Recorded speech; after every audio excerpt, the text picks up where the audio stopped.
What's up, everyone? I'm your female otaku, and I'm here to review episode 7 of Mayoiga.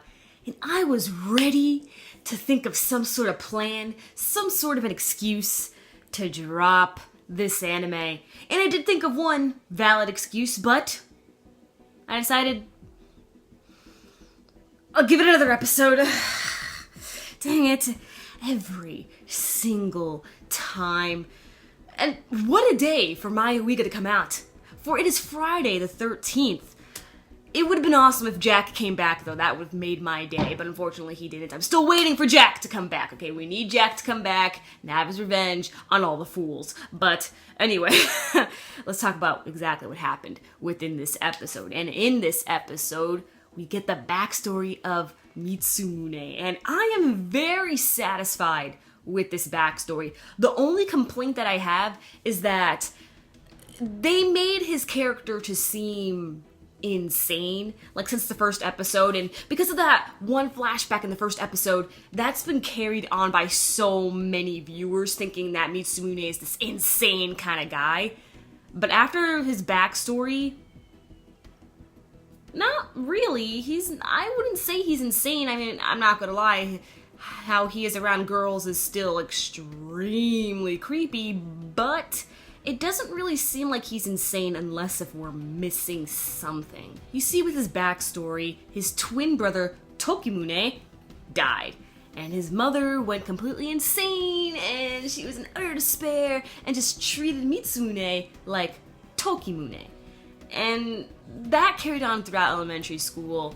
And then it carried on again throughout middle school, and his dad, who was a teacher over at the school, he's just like, hey, just keep this up, this little act over here, alright, Tokimune, whoa, I mean Mitsumune, whew, that could have been bad, but it kind of just stuck, and so now, it's like, who is Mitsumune? So that's why he decided to leave his town, his old life, it's so that he can become Mitsumune, and that is a valid reason. This is a valid reason. This is something that I can understand as to why he left and that he's over in Nanaki Village. So I'm totally satisfied, completely 100% satisfied with this backstory. So thank goodness, at least Mayoiga has a couple of good backstories in their pocket here.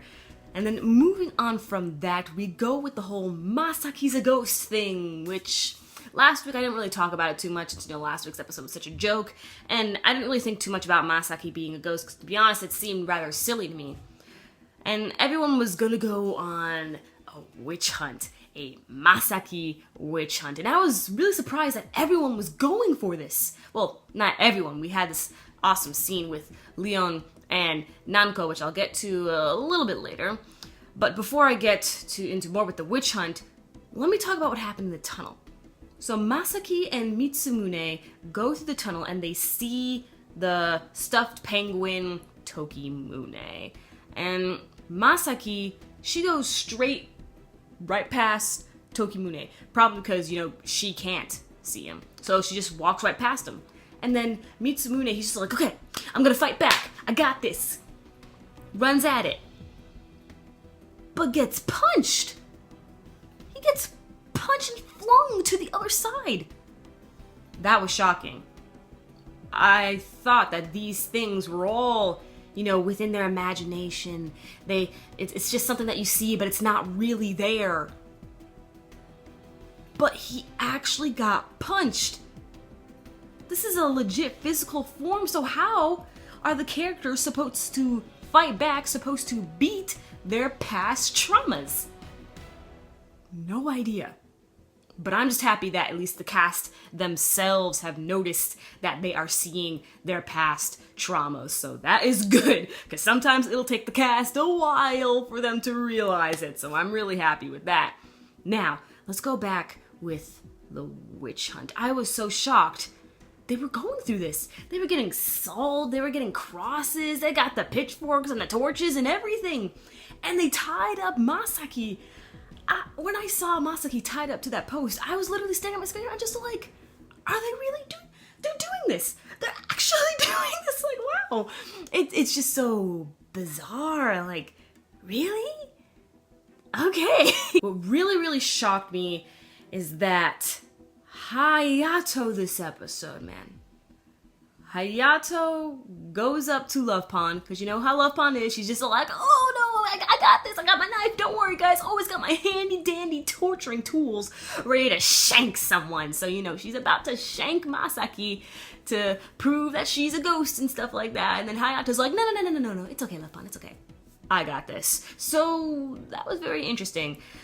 For once, I actually thought people were starting to realize that Love Pond is insane, but for a while, everyone was just like, nah, Love Pond, she's a ghost, you don't need to stab her, it's fine. It's like, no, guys, do you not realize that Love Pond is crazy? Do you not realize that? Like, I don't understand. But anyway, Hayato takes the knife, and people at first were starting to stop him, but then Mitsumune came over, and then everyone started holding Mitsumune back from Hayato, you know, stabbing Masaki. So I'm just like, wait.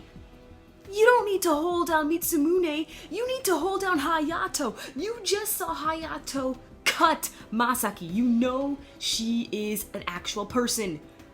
So why are you still holding back Mitsumune?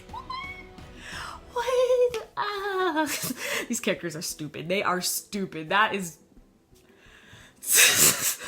Do they not have brains? I don't understand, man. Okay. Well, and then at the end of the episode, we have Masaki saying, okay, I'll tell you everything. Opens her mouth, episode's end. I haven't seen an episode end like that since Roka no Yusha. I will never forget that day. Episode 11.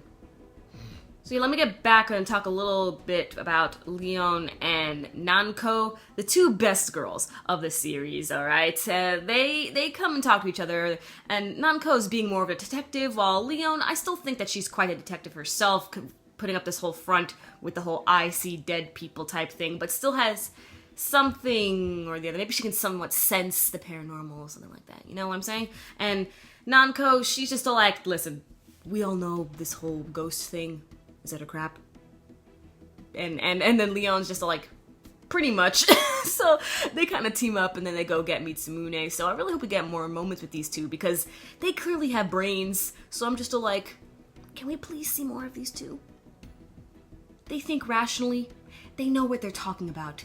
Please, give us more of that and less of execution. Please, I beg of you, that would be really nice, thank you. Okay, so I really say that this episode completely saved Mayoiga for me. However, I do not feel the need to drop it anymore. So, guess I'll stick with it for another episode. We'll see how this goes. Boy. Well, let me know what you guys thought of this episode, comedy of the season, if you still think so. I mean, yeah, it's still comedy of the season. Again, just let me know your overall thoughts, theories, anything else. What could Masaki know, what she could say, and stuff like that. And catch me tomorrow as I review Kiznaiver. I'm your female otaku, sayonara.